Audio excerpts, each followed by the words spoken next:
Your resume is often the first point of contact with potential employers, so it's important to make a strong impression. But not all advice is equal, and some of it may decrease your chances of landing your dream job. So, here's 6 pieces of resume advice you should consider ignoring and what you should do instead. Wrong advice number 1. Your resume must be one page. While being concise and right to the point is important, forcing your resume to be one page could push you to leave out valuable information. The key is relevance and clarity, not length. The wrong advice that your resume must be one page likely comes from the idea that hiring managers or recruiters, who often review a large number of applications, prefer concise resumes that allow them to quickly assess a candidate's qualifications. However, the one-page resume rule is not as strict as many believe, and following it can sometimes be detrimental. Here's why. Because the amount of experience you have should dictate the length of your resume. For someone just starting out their career, a one-page resume might be sufficient to list their education, skills, and any relevant experience, such as internships or part-time jobs. However, for mid-level or senior professionals with years of relevant experience, trying to fit everything onto one page can leave out valuable information that could make them stand out as candidates. Next, the key is not the length, but how well you present your qualifications. A resume should be clear, well organized, and easy to read, highlighting the most relevant experiences and achievements for the job you're applying for. If you require more than one page to better demonstrate your qualifications and career progression without unnecessary detail, it's worth considering. Also, some industries or roles may have different expectations for resume length. For example, academic positions or roles in the education and scientific research sectors often require detailed CVs, including publications, teaching experience, and research projects, which can extend well beyond the one page. Wrong advice number 2. You should include every job that you've ever had.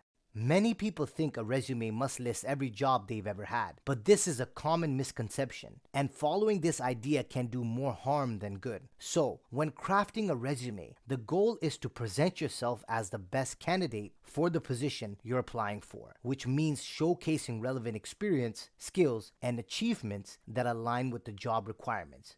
Including every job, especially those unrelated to the position or from a long time ago, can clutter your resume and distract hiring managers from the most relevant qualifications you possess. Employers typically look for clarity and conciseness in resumes. They want to see trajectory that has prepared you for the specific role. Overloading your resume with every job can make it difficult for hiring managers to identify your key skills and relevant experiences. So, I recommend selecting and highlighting positions that demonstrate your progression, skills, and successes relevant to the role you want, making your resume a focused and compelling narrative of your professional journey.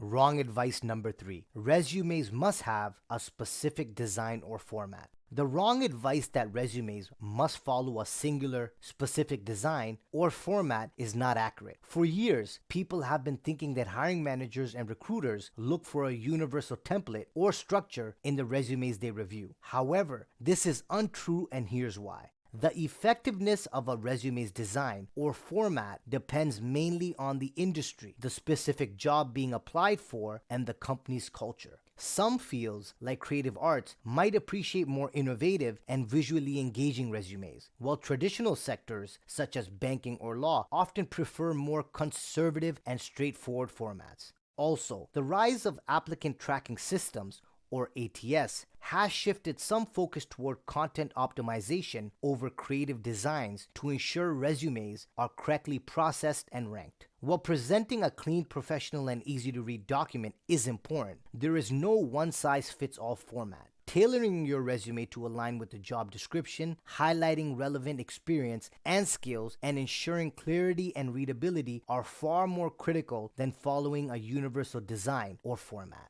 Wrong advice number 4. More duties and responsibilities equals a better resume. Many people assume that loading a resume with an extensive list of duties and responsibilities will make it more appealing to potential employers, but this is a misconception.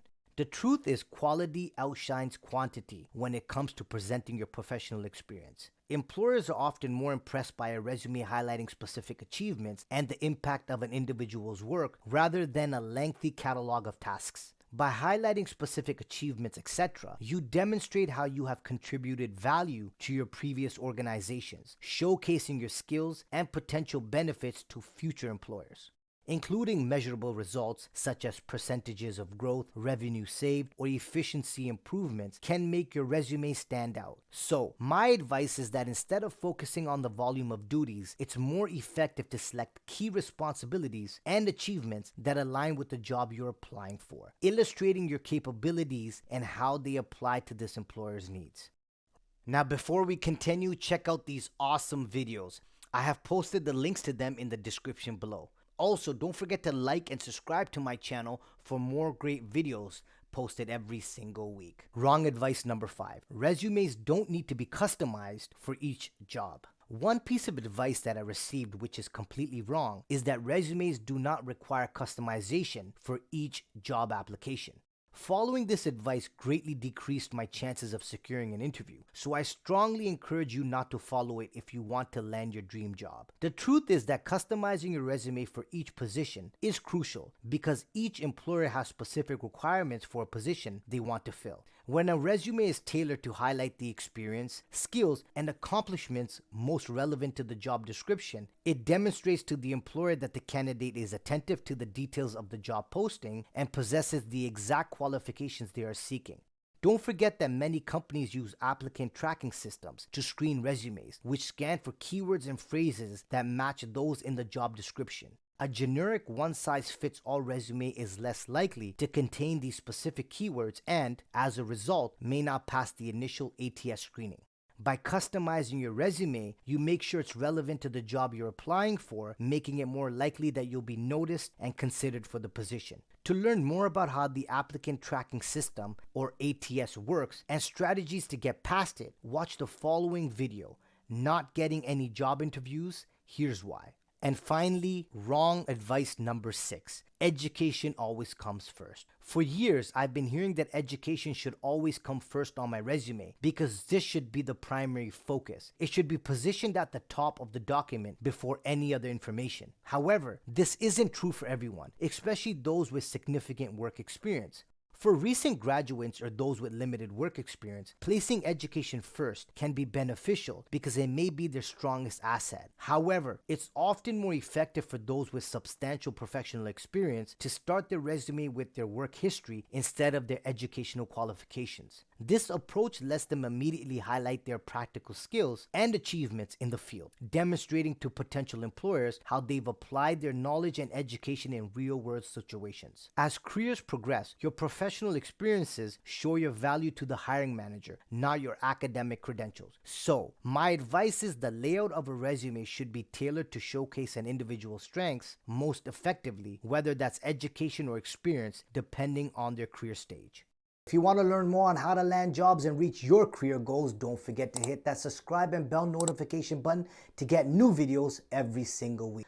Also, don't forget to hit that like button because that motivates me to keep doing what I do. Stay safe, keep smiling, and good luck.